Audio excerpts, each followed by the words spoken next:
Isasagawa ng Commission on Elections o COMELEC ang pagdagdag ng 8 munisipalidad sa Bangsamoro Autonomous Region in Muslim Mindanao o BARM sa April 13.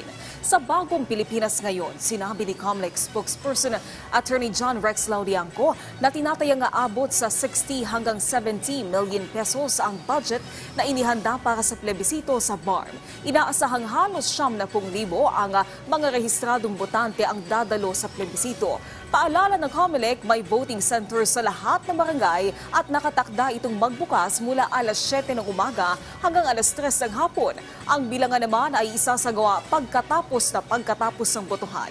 Tiniyak ng COMELEC na magiging tahimik ang pagdaraos ng plebisito at siniguro ang kanilang kahandaan pagdating sa kaligtasan, katuwang ang pambansang pulisya at sandatahang lakas ng Pilipinas para maitaguyod ang seguridad ng bawat botante. Kami umaasa na magpiprevail po yung maayos na peace and order situation yan sa mga lugar na yan hanggang sa matapos po natin ang plebisito.